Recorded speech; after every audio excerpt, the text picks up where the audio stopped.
오늘 함께 은혜를 나누실 하나님의 말씀은 요한복음 11장 38절에서 44절까지 말씀입니다.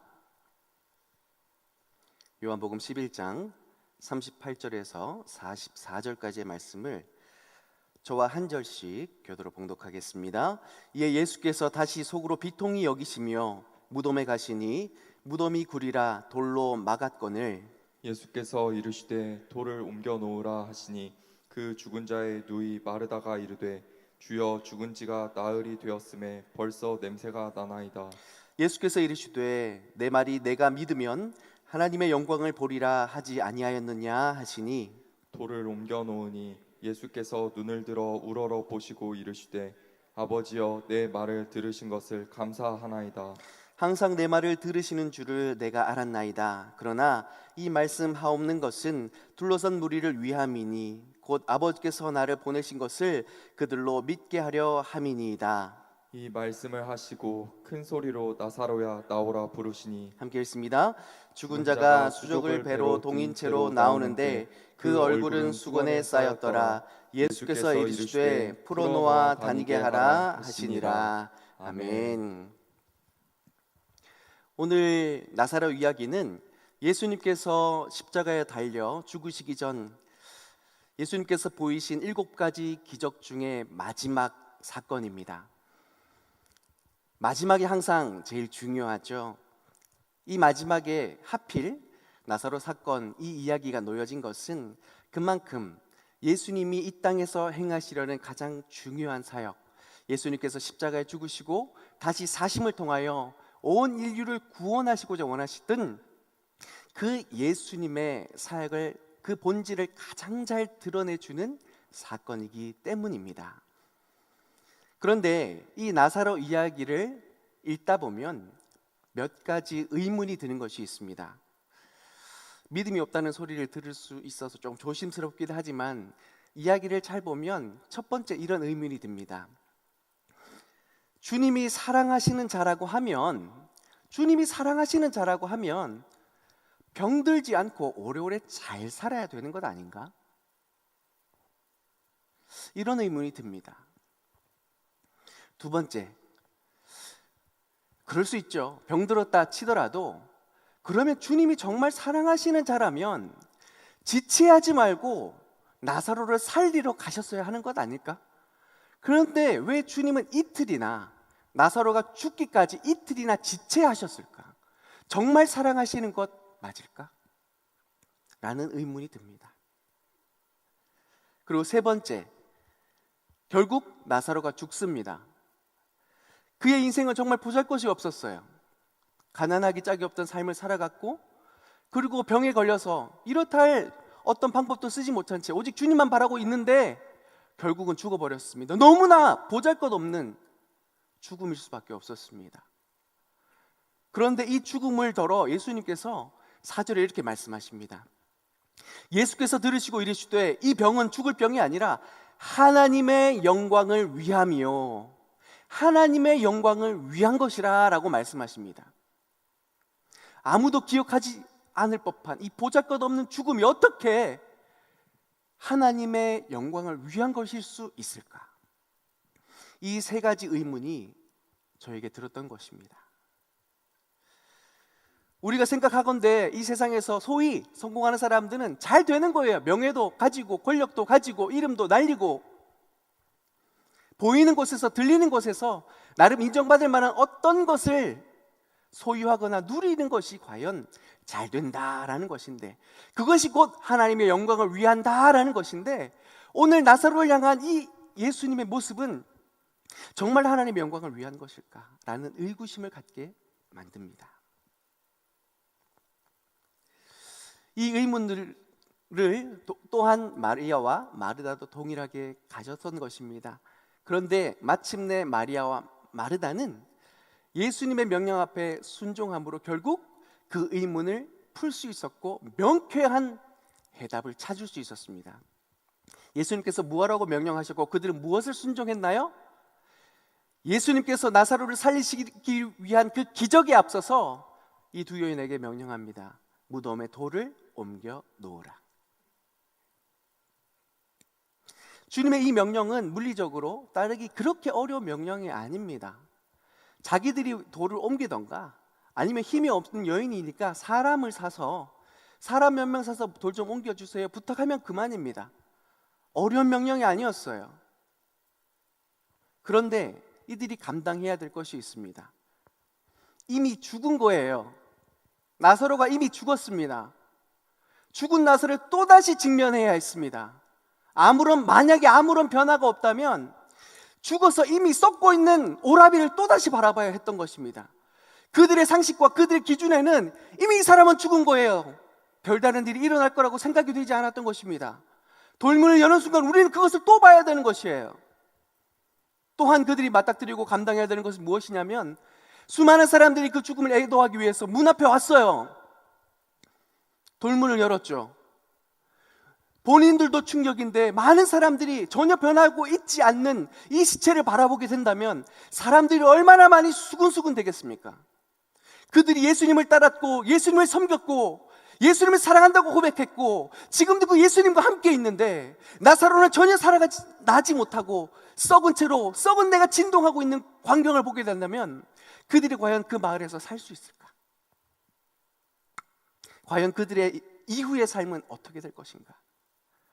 두렵기도 하고 굳이 이렇게까지 해야 되나라는 부담스러운 상황을 그들은 맞닥뜨려야 했던 것입니다. 중요한 것은 그럼에도 불구하고 이 두 여인은 예수 그리스도를 향한 분명한 믿음이 있었고 그래서 그들은 돌문을 옮기는 순종을 했습니다. 마침내 이 순종의 끝에 그 열린 돌무덤을 통하여 다시 살아난 나사로를 볼 수 있었고 안을 수 있었습니다. 또한 이 나사로의 부활을 통해서 수많은 사람들이 하나님의 영광을 바라보게 될 뿐만 아니라 주께로 허다한 무리가 돌아오는 역사를 이후에 경험하기도 했습니다. 예수님의 기적 앞에 믿음으로 순종했더니 이와 같은 은혜의 역사를 경험할 수 있었던 것이죠. 사랑하는 성도 여러분, 최근 우리가 코로나 사태로 인해서 우리가 겪는 현실의 문제가 참 만만치 않습니다. 전염성이 강한 질병 그 자체만으로도 많은 사람들이 두려움을 느끼고 있고 생업에 직접적인 영향을 받아서 힘들어하고 있는 성도님들의 이야기를 종종 듣기도 합니다. 이런 상황 속에서 동일한 질문을 우리가 예수님께 던질 수 있을 것 같습니다. 주님, 저 정말 사랑하는 건 맞습니까? 주님이 정말 저를 사랑한다면 정말 나에게 이런 일을 겪게 하시는 것 이게 맞는 일입니까? 그렇다 할지라도 도대체 언제까지 내가 이 일을 당하고 견뎌야 합니까? 과연 이것이 이 보잘것없는 힘겨운 삶이 과연 하나님 앞에 영광이 되겠습니까? 주님께서 나타내실 영광은 도대체 무엇입니까? 라는 질문을 하게 될지도 모르겠습니다. 그런데요, 성경에서 마리아와 마르다가 예수님이 보이신 그 기적의 해답을 경험하기 위해서는, 우리도 경험하기 위해서는 그들이 믿음으로 순종하여 돌문을 옮겼듯이 우리도 옮겨야 할 삶의 무거운 돌이 있다는 것을 기억하실 수 있기를 바랍니다. 주님의 영광을 위해서 우리에게 이 시련을 허락하셨다면 그 영광을, 더 큰 영광을 우리가 목도하기 위해서 우리 앞에 놓여있는 삶의 무거운 돌을 옮길 수 있는 믿음의 순종이 있기를 주님의 이름으로 축복합니다. 그럼 우리가 옮겨야 할 그 돌이 무엇일까요? 첫째로, 우리는 주님을 기대하지 못하게 만드는 불신의 돌을 옮길 수 있어야 합니다. 사랑하는 성도 여러분, 오늘 주의전으로 나오면서 기대감이 드셨죠? 오늘은 다른 때와 확실히 다르시죠? 저는 오늘 정말 예배를 드릴 때마다 얼마나 기대가 되는지, 드디어 현장 예배가 시작되고 드디어 찬양이 시작되고 드디어 성도님들의 얼굴을 보면서 얼마나 기쁘고 감사하고 감격스러운지. 그런데요, 이거 지속되면 여러분의 삶에서 정말 예수 그리스도의 그 은혜, 죽음을 이기신 그 예수 그리스도의 부활의 능력이 과연 여러분의 오늘 이 아침의 삶과 또 내일의 삶을 기대하고 소망하게 만드시는지 스스로 한번 질문해 보셨으면 좋겠습니다. 39절에 돌문을 옮겨 놓으라 예수님께서 명령하셨을 때에 마르다가 이렇게 고백해요. 주님, 죽은 지 벌써 나흘이 되어서 벌써 냄새가 납니다. 고대 근동의 얄팍한 의학적 소견으로는, 그리고 좀 미신의 문화 가운데서는 사람이 죽어도 적어도 3일 동안 살아날 수 있는 여지가 있다라는 그런 신앙을 가지고, 미신적인 신앙을 가지고 있었다고 합니다. 그런데 이미 3일이 지나고 4일째 됐습니다. 모든 사람들이 끝났다라고 생각하는 시점이었던 것이죠. 돌을 옮겨 놓으라고 얘기할 때 주님 안 됩니다 라고 미리 이야기하는 거죠. 주님이 역사하시기 전에 내가 경험해 본 그 경험, 그 기준으로, 가치 판단으로 안 된다라고 말하고 있는 거예요.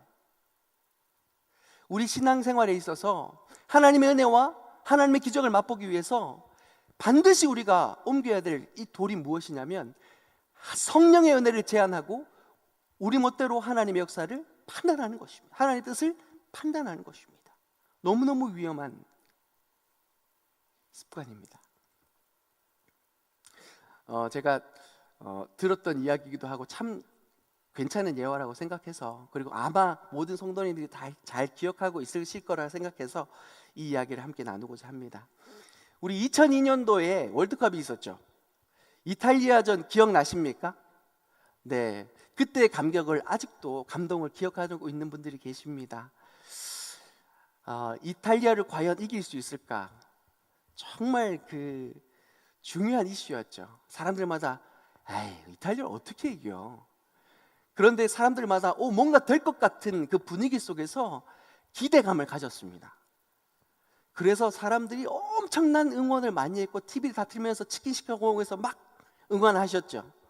그런데 그 중에서 이제 어떠한 친구 남자 2명이 경기를 보면서 똑같이 응원하다가 전반 5분쯤이었나요? 굉장히 이른 시간에 이탈리아가 페널티 에리어 존에서 반칙을 해서 페널티킥을 얻어냈어요. 야, 선취점이 경기에서 얼마나 중요합니까? 그쵸? 이탈리아를 이길 수 있는 절호의 기회구나라고 생각해서 페널티킥은요 웬만하면 넣습니다. 진짜 이상한 짓 하지 않고는 웬만하면 다 들어가요. 그런데 우리가 잘 알듯이 어떻게 됐죠? 실수를 합니다. 그리고 이탈리아 골키퍼가 막아버려요. 그때부터 이 관전을 하던 두 친구 중에 한 사람이 화를 내기 시작합니다. 이길 수 있는 절호의 기회가 다 날아갔다고. 어이구 저 바보, 왜 저걸 못 넣냐고 막 욕을 하면서 화가 난 나머지, 죄송합니다, 술을 한두 잔씩 마시기 시작했는 거예요. 너무 화가 나는 마음을 달래기 위해서 한두 잔 술을 마시기 시작했다고 합니다. 그런데 전반 중반쯤 지나고 났을 때 주전 선수였던 한 명이 상대편의 그 파울로 부상을 입게 됩니다. 심한 부상을 입게 돼요.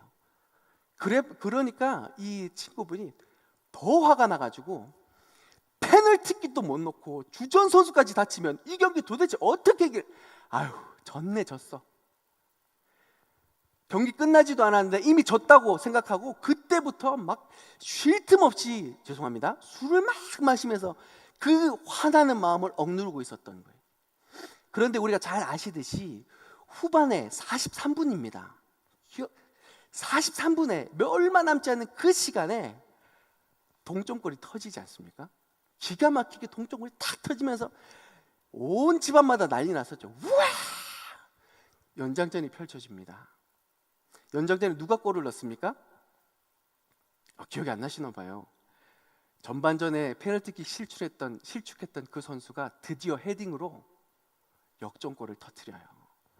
온 국민이 난리가 났었습니다. 저도 그때 보면서요, 와, 방방 뛰면서 막 너무너무 기뻐가지고 막 난리를 쳤는데 유일하게 그 한 사람만 기억을 못하는 거예요.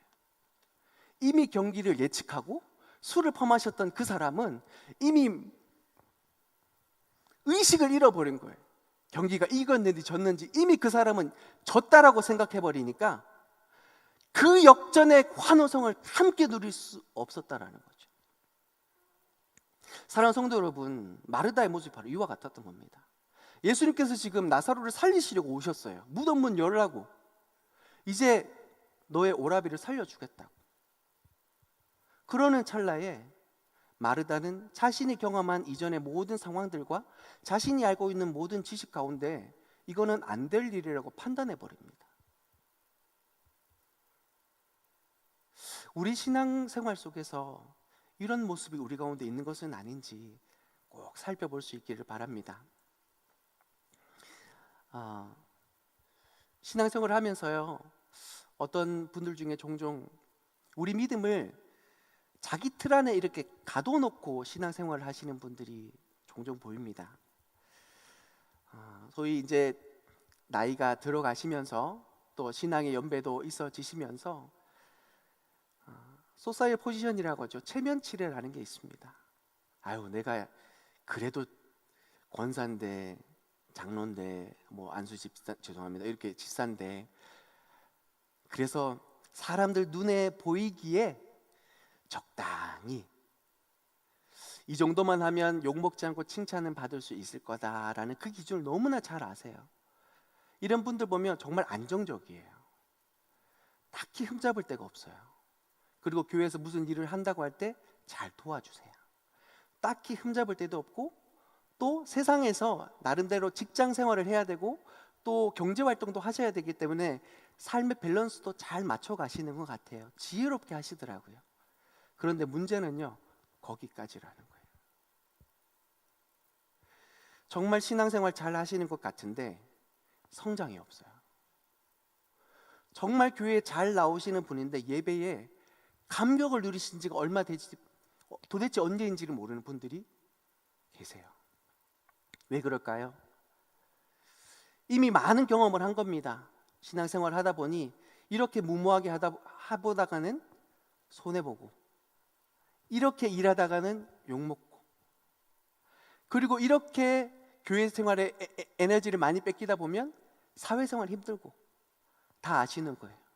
그러다 보니까 어떻게 에너지를 배분해야 되는지, 어떻게 내가 행동해야 되고 말해야 되는지를 너무너무 잘 아세요. 그러니 안정적일 수밖에 없죠. 그런데 그 안정적이라는 말에 가려서 정말로 우리가 예수님 처음 믿었을 때처럼 그 예수님을 뜨겁게 사랑하고 그 주님을 향하여 눈물로 호소하고 말씀을 읽을 때마다 감사가 넘쳐나는 그 신앙이 지금 유지되고 있는지 질문한다면 그런 안정적인 분들 속에서는 잘 그게 없다라는 거예요. 왜 그러냐면 이미 우리가 경험한 그 모든 것들이 성령의 역사를 이미 예단하고 예측하고 제안하고 있기 때문입니다. 사랑하는 성도 여러분, 성령의 역사는 우리의 기대와 상상을 뛰어넘는 강력한 힘이 있는 줄 믿습니다. 죽은 자를 살리시는 역사하는 힘이 있는 줄 믿습니다. 그러니 우리는 우리의 지식과 알량한 지식과 우리의 경험을 의지하는 것이 아니라 그 성령의 능력을 제한하는 것이 아니라 돌문을 여는 부끄러움이 있다 할지라도, 부담스러움이 있다 할지라도, 충격과 공포가 우리에게 도사린다 할지라도 주님의 말씀이라면 주님이 역사하시겠지, 주님께서 이루시겠지, 주님께서 책임져 주시겠지. 그 믿음 가운데 돌문을 열 수 있는 믿음의 순종이 있어야 되는 줄 믿습니다. 두 번째로요, 우리는 세상이 정하는 기준의 도를 옮길 수 있어야 됩니다. 36절 37절에 이런 말씀이 있습니다. 유대인들이 수군수군 됩니다. 죽은 나사로를 바라보면서 저 예수가 눈먼 장님은 눈뜨게 하면서, 길거리에 돌아다니는 눈뜬 장님은 눈뜨게 해주면서 정말 사랑했던 그 나사로는 왜 안 살려? 못 살리는 거야? 안 살리는 거야? 라고 수군수군 대고 있었던 것이죠. 그 이야기를 듣고 있는 마리아와 마르다가 나사로의 죽음 앞에 슬피 울기도 했지만 지금 자신이 당면한 이 상황이 마치 주님이 나를 사랑하시는 것 같지 않고, 마치 주님이 능력 없으신 것 같고, 우리가 주님 앞에 사랑받지 못하는 것 같고 복받지 못한 것 같은 마음이 들기 때문에 그 마음이 찢어졌던 것이죠. 세상은요, 우리에게 이런 복을 받아야 되지 않겠냐라고 유혹합니다. 예수 잘 믿으면 자녀가 잘 돼야죠. 아멘이십니까? 잘 돼야죠. 직장에서도 승진을 잘 해야죠. 하나님께서 이 복을 주실 줄 믿습니다. 그런데요, 이 모든 승진과 자녀들이 잘 되는 것이 무조건 이렇게 돼야 하나님의 영광을 위한 것일까? 그건 아니라는 거예요. 세상은 그것만 말합니다. 정말 사랑받으면, 정말 주께서 권능이 있으면 다 잘 돼야 되는 것 아니야? 라고 질문합니다. 우리도 그 복만 추구하고 있는 모습이 연약한 모습이 우리 안에 있기도 합니다. 마치 근시안적 신앙의 모습이죠. 눈앞에 보인 것에만 전전긍긍하는 우리의 신앙 모습이 이런 모습과 같다라는 것입니다. 그런데 이런 모습을 보면서 예수님께서 피통을 금치 못하여 눈물을 흘리십니다. 왜 눈물을 흘리셨을까요? 주님께서 예비하신 십자가에 죽으시며 마지막 피 한 방울까지 그 고통과 아픔을 감당하시며 주님께서 우리에게 주시고자 했던 더 나은 세상과 더 나은 기쁨과 더 나은 소망이 우리에게 약속되어 있는데, 그것은 바라보지 못하고 당장 내 눈앞에 있는 이 현실이 가슴 아파서 울고 있는, 아무것도 하지 못하는 사랑하는 자녀들의 모습을 보면서 가슴이 찢어졌던 것입니다. 제가 어떻게 이 예수님께서 눈물 흘리시는 것을 공감 가게 잘 설명할 수 있을까? 드라마도 찾아보고 영화도 찾아보고 했는데요, 솔직히 말씀드려서 가슴에 별로 와닿지 않는 거예요. 너무 식상하고. 그런데 제가 최근에 경험한 정말 진심이 담긴 예화 하나가 있는데 조심스럽습니다. 담임 목사님의 이야기이기 때문에 너무 조심스럽습니다. 담임 목사님 너무 좋으시죠? 네, 마스크 쓰고 계셔가지고. 그렇죠? 담임 목사님 너무 좋으시죠? 저도 너무너무 좋아합니다. 너무너무 배우고 또 정말 함께 사역하기 너무너무 감사하고 기쁩니다. 그런데 상남자시죠. 무뚝뚝하시다라는 거죠. 그리고 파워가 있으세요. 카리스마가 있으세요. 제가 보기에 담임 목사님, 제가 3년 동안 이렇게 건축의 일을 옆에서 뒤에서 어둑하니 보고 있는데 힘드신 모습 많이 보시지만 제가 볼 때는 그래도 우리 담임 목사님이시라서 감당하실 수 있었다라는 생각을 문득 하게 됩니다. 그만큼 추진력도 있으시고 결단력도 있으시고. 그런데요, 엄연히 저한테는 직장이죠. 그죠? 우리 목사님 밑에 있다 보면 사람인지라 아무리 좋은 모습이 있더라도 때로는 마음 상하는 부분이 있어요. 그런데 그 어느 날 제가 충격적인 모습을 봅니다. 무뚝뚝하시고 강하시고 결단력 있으신 목사님께서 어느 날 강단에서 눈물을 흘리시는 거예요. 제가 사실은 너무 충격받았어요. 목사님에게도 눈물이 있다라는 사실을 보면서 너무 충격을 받았는데, 사실 그 눈물 속에서 제 마음이 다 녹아버렸어요. 왜 그러냐면 목사님께서 눈물 흘리시는 이유는 한 가지셨어요. 성도들을 생각하는 그 마음으로, 그 안타까운 마음으로 눈물을 흘리시더라고요. 오늘 아침에도 담임 목사님이 눈물을 흘리셨어요. 아마 부교육자들은 다 똑같이 울컥했다라고 생각합니다. 그 마음을 우리는 다 전달받고 있기 때문이에요. 교회를 생각하고 성도들을 생각하고. 그래서 그것이 너무 안타까워서 때로는 우리를 몰아세우기도 하고, 그 모든 것들이 그 눈물 속에서 다 이해가 되는 거예요. 목사님이 정말 성도들 사랑하시는구나. 내가 힘들다고 핑계대면서 더 못 도와드리는 것이 너무너무 죄송스럽고 더 잘 도와드려야지, 그런 마음이 듭니다. 그것이 곧 그리스도 예수의 마음이었습니다. 예수님께서 눈물 흘리시는 이유는 단 한 가지셨습니다. 예수님께서 가난해서 울 일이 있으실까요? 억울할 일이 있으실까요? 분노할 일이 있으실까요? 없으세요. 예수님께는 부족함이 없어요. 그분은 하나님이세요.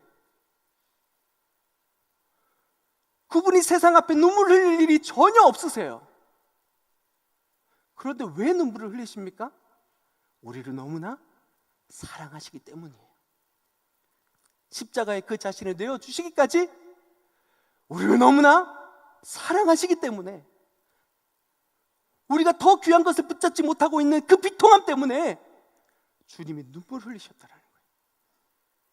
그래서 그 모습을 도대체 참을 수가 없어서 하늘 보좌를 버리시고 이 땅 가운데 내려오셨고, 그리고 사람으로선 감당할 수 없는 최고의 고통과 아픔을 십자가에서 감당하셨던 겁니다.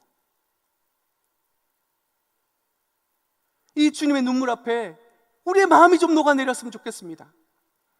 코로나의 충격과 공포 앞에 우리가 전전긍긍하면서 코로나의 충격과 공포를 바라보면서 주님의 눈물을 바라보지 못하는 우리의 삶을 좀 돌아볼 수 있었으면 좋겠습니다. 정말 더 나은 삶으로 인도의 것이 원하시는 그 주님의 비통한 심정에, 그 눈물에 우리가 시선을 마주할 수 있었으면 좋겠습니다. 지금 이 상황을 누구보다 가슴 아파하시며 더 귀하고 복된 더 큰 영광을 바라보게 하시는 그 하나님의 섭리를 바라보지 못하는 우리를 향하여 지금도 눈물을 흘리시는 예수님의 마음을 바라볼 수 있었으면 좋겠습니다. 그렇습니다. 우리가 어쩌지 못하는 질병이기 때문에, 우리가 이렇게 힘겨운 삶을 살아가고 우리의 힘으로 극복하기 힘들기 때문에 참 어떡하지라는 전전긍긍의 상황들이 우리에게 펼쳐진다고 할 때 우리에게 있는 유일한 해답이 있습니다. 바로 예수 그리스도께 나아오는 것, 우리의 구원자 되신 구주께 나아오는 것, 그리고 그분께 마리아와 마르다가 그랬듯이 주여, 사랑하는 이가 이렇게 병들었습니다. 예수님, 사랑하는 제가, 주님이 그렇게 사랑하는 제가 이렇게 아픕니다. 하나님, 저 좀 도와주세요. 하나님, 저 좀 위로해 주세요. 우리가 세상의 어떤 방법과 세상의 어떤 지식은 다 쫓아가면서 정말 이 하나님의 이 지혜와 이 하나님의 긍휼과 그 마음을 정말 바라보고 계십니까?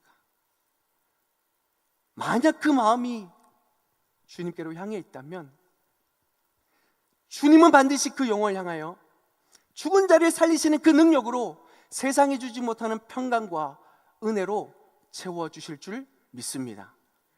사랑하는 성도 여러분, 오늘날 우리가 당면한 이 문제 쉽지 않습니다. 쉽게 끝날 것 같지도 않습니다. 그러나 이 모든 일은 우리 전능하신 우리 주님의 손에 있는 줄을 믿습니다. 그러니 우리는 더욱더 주님을 의지하고 세상이 요구하는 그 기준 앞에 무릎을 꿇고 안 돼, 우리는 하면 안 돼가 아니라 정말로 주님이 원하시는 그 뜻 앞에 돌문을 옮기고, 주님, 세상이 아니라 이젠 우리가 주님을 바랍니다.